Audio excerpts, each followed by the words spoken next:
दोस्तों, अगर आपको लगता है कि घुटनों का दर्द सिर्फ बढ़ती उम्र की वजह से होता है, तो हो सकता है आप सबसे बड़ी गलती कर रहे हो। क्योंकि मैंने ऐसे बहुत से लोगों को देखा है जिनकी उम्र सिर्फ 30 या 35 साल थी, फिर भी सीढ़ियाँ चढ़ते समय घुटनों में दर्द होता था। और दूसरी तरफ कुछ 60-70 साल के लोग बिना किसी परेशानी के रोज आराम से चलते हैं। तो आखिर फर्क कहाँ है?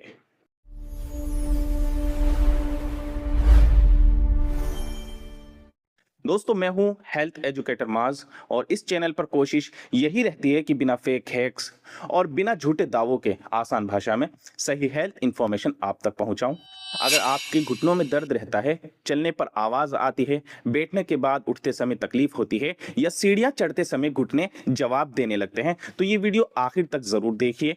क्योंकि ज्यादातर लोग दर्द की दवा या तेल पर ध्यान देते हैं, असली वजह को कभी नहीं समझते। और जब तक वजह नहीं बदलेगी तब तक आराम भी ज्यादा दिन तक नहीं टिकेगा। सबसे पहले मुझे कमेंट करके बताइए आपकी उम्र कितनी है और घुटनों का दर्द कितने समय से है। मैं ज्यादा से ज्यादा कमेंट्स पढ़ने की कोशिश करूंगा और आपकी परेशानी को मैं खुद समझकर उसका ट्रीटमेंट भी आपको बताऊंगा कि आप अगर इस परेशानी से जूझ रहे हैं तो ऐसे में क्या करें। क्योंकि हर आदमी की परेशानी अलग अलग हो सकती है, इसलिए खाली एक वीडियो से सबकी परेशानी खत्म नहीं हो सकती है। तो प्लीज आप मुझे कमेंट करके बताओ कि आपको क्या कैसे परेशानी है। पूरी दिक्कत शुरू से लेकर आखिर तक आप अपनी परेशानी लिखें ताकि मैं आपकी पर्सनल प्रॉब्लम सोल्व कर सकूं। मेरे पास लगभग 48 साल के एक व्यक्ति आए। उनका कहना था कि सुबह उठते ही घुटनों में जकड़न रहती है, थोड़ा चलने के बाद ठीक लगता है लेकिन शाम तक फिर दर्द शुरू हो जाता है। उन्हें लगता था कि कैल्शियम की कमी होगी, लेकिन जब उनकी रोज की आदतें देखी तो पता चला कि पूरा दिन कुर्सी पर बैठना, वजन बढ़ जाना और पैरों की मांसपेशियां कमजोर होना यही सबसे बड़ी वजह थी। और यही गलती लाखों लोग कर रहे हैं। अब आसान भाषा में समझिए, दरवाजे की आसपास की स्क्रू ढीली हो जाए या उस पर हर रोज जरूरत से ज्यादा दबाव पड़े तो धीरे धीरे आवाज भी आने लगती है और चलाने में भी दिक्कत होती है। बिल्कुल यही बात हमारे घुटनों पर भी लागू होती है। घुटना सिर्फ हड्डी नहीं है दोस्तों, इसमें हड्डियां, उपास्थि यानी कार्टिलेज, लिगामेंट और आसपास की मांसपेशियां मिलकर काम करती हैं। अगर मांसपेशियां कमजोर हो, शरीर का वजन ज्यादा हो, पुरानी चोट रही हो या लंबे समय तक बिल्कुल एक्टिविटी ना हो तो घुटनों पर दबाव बढ़ सकता है और समय के साथ दर्द शुरू हो सकता है। लेकिन रुकिए, सबसे बड़ी गलती अभी बाकी है। क्योंकि कुछ ऐसी रोजमर्रा की आदतें हैं जिन्हें लोग बिल्कुल नॉर्मल समझते हैं, जबकि वहीं धीरे धीरे घुटनों की परेशानी बढ़ा सकती हैं। और आगे मैं आपको वही बताने वाला हूं। साथ ही ये भी कि कौन सी आदतें और कौन सी आसान एक्सरसाइज वैज्ञानिक रिसर्च के मुताबिक कई लोगों में घुटनों के दर्द को कम करने में मदद करेगी और किन लोगों को बिना देर किए डॉक्टर से जरूर मिलना चाहिए। और एक ऐसी ड्रिंक भी बताऊंगा जो आपके घुटनों के दर्द को धीरे धीरे जड़ से खत्म करने में फुल मदद करेगी, और जो ड्रिंक आपके अपने घर के किचन में ही मौजूद है। अब बात करते हैं उन आदतों की जो ज्यादातर लोग हर दिन करते हैं और धीरे धीरे अपने घुटनों पर एक्स्ट्रा प्रेशर डालते रहते हैं। सबसे बड़ी गलती, पेन शुरू होते ही चलना फिरना बिल्कुल बंद कर देना। बहुत लोग सोचते हैं कि जितना कम चलेंगे उतना जल्दी आराम मिलेगा, लेकिन लंबे समय तक बिल्कुल एक्टिविटी नहीं करने से लेग मसल्स और वीक होने लगती हैं, और जब मसल्स वीक होंगी तो पूरा प्रेशर नी जॉइंट पर आएगा। इसलिए अगर दर्द बहुत तेज नहीं है तो डॉक्टर की सलाह के अनुसार हल्की वॉकिंग और सेफ एक्सरसाइज ज्यादा फायदेमंद हो सकती है। लेकिन रुकिए दोस्तों, दूसरी गलती इससे भी बड़ी है। दूसरी गलती, बॉडी वेट को इग्नोर करना। शायद आपको पता ना हो, लेकिन वॉकिंग के दौरान आपके घुटनों पर बॉडी वेट से कई गुना ज्यादा लोड पड़ सकता है। इसलिए अगर वेट थोड़ा भी कम होता है तो कई लोगों में नी पेन भी कम महसूस हो सकता है। अब तीसरी गलती, बहुत लोग इंटरनेट पर देखकर कोई भी सप्लीमेंट या पाउडर खाना शुरू कर देते हैं, जबकि सबसे पहले डाइट और डेली हैबिट्स को ठीक करना जरूरी होता है। अब मैं आपको एक सिंपल ड्रिंक बताता हूं जिसे आप हेल्दी लाइफस्टाइल का हिस्सा बना सकते हैं और आपके नी पेन यानी घुटनों के दर्द को धीरे धीरे जड़ से खत्म करने में मदद करती है और आपकी जोड़ों के दर्द के लिए बहुत ही फायदेमंद होगी। 1 कप गुनगुना लो फैट मिल्क लीजिए। अगर मिल्क सूट नहीं करता आपको तो बिना शुगर का सोया मिल्क भी ले सकते हैं। इसमें आधा चम्मच हल्दी, एक चुटकी, छोटी चुटकी ब्लैक पेपर पाउडर और चाहे तो आधा चम्मच जिंजर पाउडर या थोड़ा फ्रेश जिंजर आप डाल सकते हैं। इसे 3 से 5 मिनट हल्का गर्म करें। रात को डिनर के 1 घंटे बाद या सोने से पहले पी सकते हैं। हल्दी में करक्यूमिन होता है, जिस पर कुछ रिसर्च बताती है कि ये कुछ लोगों में इन्फ्लेमेशन कम करने में मददगार होता है। आखिर ये ड्रिंक घुटनों के दर्द को खत्म कैसे कर सकती है? सबसे पहले इसमें हल्दी होती है। हल्दी में करक्यूमिन नाम का नेचुरल कंपाउंड्स पाया जाता है, जिस पर हुई कई स्टडीज बताती हैं कि कुछ लोगों में ये शरीर की सूजन यानी इन्फ्लेमेशन कम करने में मदद करता है। और जब जॉइंट के आसपास की सूजन कम होती है तो कई लोगों को दर्द और स्टिफनेस में भी राहत महसूस होती है।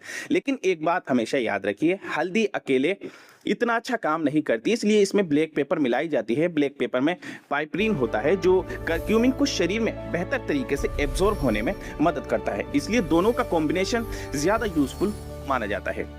अगर आप इसमें जिंजर भी डालते हैं तो जिंजर में मौजूद कुछ नेचुरल कंपाउंड्स भी सूजन और दर्द को कम करने में मदद करते हैं। यही वजह है कि जिंजर पर भी जॉइंट पेन को लेकर रिसर्च की गई है। और अगर ये ड्रिंक मिल्क के साथ ली जाती है तो मिल्क से प्रोटीन और कैल्शियम भी मिलता है। प्रोटीन लेग मसल्स को सपोर्ट करता है और स्ट्रॉन्ग मसल्स का मतलब है घुटनों पर कम प्रेशर, इसलिए ये ड्रिंक सिर्फ जॉइंट ही नहीं आसपास की मसल्स को भी सपोर्ट करने में मदद करती है।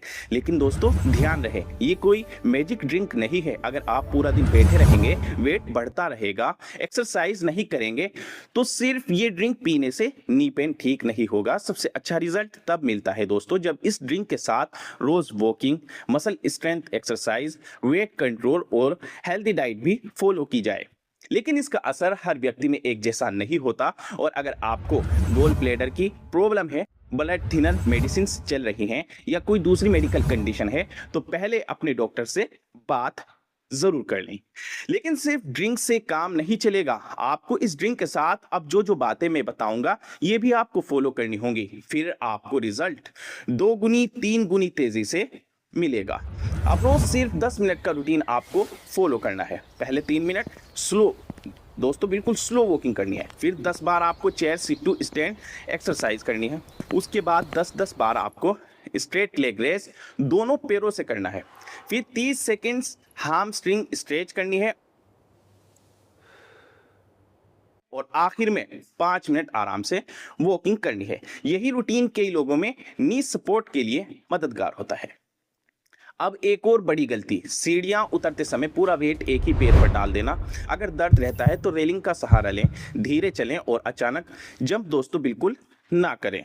और अब सबसे इंपॉर्टेंट पॉइंट, लोग पूछते हैं क्या कार्टिलेज वापस बन सकती है? इसका जवाब इतना आसान नहीं है। अगर डैमेज ज्यादा हो चुका है तो कोई ड्रिंक या होम रेमेडी उसे नया नहीं बना सकती, लेकिन सही एक्सरसाइज, वेट कंट्रोल और अच्छी डाइट और समय पर ट्रीटमेंट से कई लोगों में दर्द कम करने, मूवमेंट बेहतर करने और बीमारी की रफ्तार धीमी करने में मदद मिल सकती है। यहीं पर ज्यादातर लोग हार मान लेते हैं, लेकिन आगे मैं आपको बताऊंगा दूसरे पार्ट में कौन से फूड्स जॉइंट हेल्थ के लिए बेहतर हैं, कौन सी डेली हैबिट्स प्रोग्रेस रोक देती है और 30 दिन का एक ऐसा आसान रूटीन जिसे फॉलो करके कई लोग अपनी घुटने की कंडीशन बिल्कुल ठीक कर सकते हैं।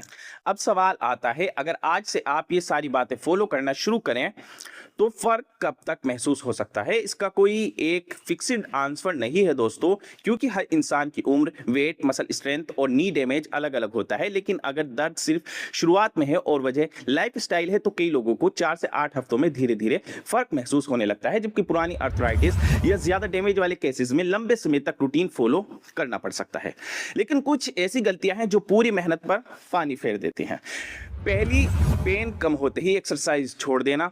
दूसरी, पूरा दिन बैठे रहना और फिर वीकेंड में अचानक ज्यादा रनिंग करना। तीसरी गलती, पेन किलर टेबलेट बार बार लेना लेकिन वजह को इग्नोर करना। और चौथी गलती, इंटरनेट पर दिखने वाले मिरेकल ऑयल, पाउडर या कैप्सूल पर भरोसा कर लेना। याद रखिए, अगर कोई चीज सच में हर नी पेन को 7 दिन में ठीक कर देती तो दुनिया में लाखों लोग सर्जरी और फिजियोथेरेपी क्यों करवाते।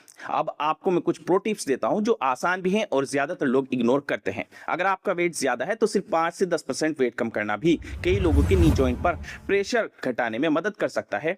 रोज प्रोटीन की सही क्वालिटी लेने की कोशिश करें, जैसे दाल, चना, पनीर, एग्स या फिश, क्योंकि स्ट्रॉन्ग मसल्स स्ट्रॉन्ग नी की सबसे बड़ी सपोर्ट होती है। पूरे दिन में पर्याप्त वाटर पिएं और अगर लंबे समय तक ऑफिस में बैठते हैं तो हर 40 से 45 मिनट बाद 2 मिनट खड़े होकर थोड़ा वॉक जरूर किया करें। अगर आपको वॉकिंग करनी है तो कंफर्टेबल वॉकिंग शूज पहने। पुराने घिसे हुए शूज कई बार नी पर और एंकल पर एक्स्ट्रा स्ट्रेस डाल सकते हैं। और अगर डॉक्टर या फिजियोथेरेपिस्ट ने रेजिस्टेंस बैंड एक्सरसाइज बताई है तो एक अच्छी क्वालिटी रेजिस्टेंस बैंड घर पर रखना भी हेल्पफुल हो सकता है। मैं हमेशा एक बात कहता हूं, हमारा मकसद दर्द को छिपाना नहीं बल्कि उसकी वजह को समझना है, क्योंकि सही जानकारी, सही आदत और थोड़ा सब्र यही लॉन्ग टर्म रिजल्ट देता है। अगर इस वीडियो की वजह से एक भी इंसान अपनी नी हेल्थ को लेकर सही फैसला ले पाया तो मेरे लिए यही सबसे बड़ी बात होगी। और जाते जाते एक छोटा सा काम कीजिए, कमेंट में लिखिए आपका नी पेन किस समय सबसे ज्यादा होता है, सुबह उठते ही, वॉकिंग के दौरान या सीढ़ियां चढ़ते समय। मैं आपके कमेंट्स पढ़कर आगे आने वाली वीडियोस उसी हिसाब से बनाऊंगा। अगर आपको ऐसी आसान भाषा में बिना फेक हैक्स, बिना मिरेकल क्लेम्स और साइंस बेस्ड हेल्थ इंफॉर्मेशन पसंद है तो उम्मीद है अगली वीडियो में भी आपसे मुलाकात होगी। तब तक अपना और अपने परिवार की हेल्थ का ध्यान रखिए। मिलते हैं अगली वीडियो में।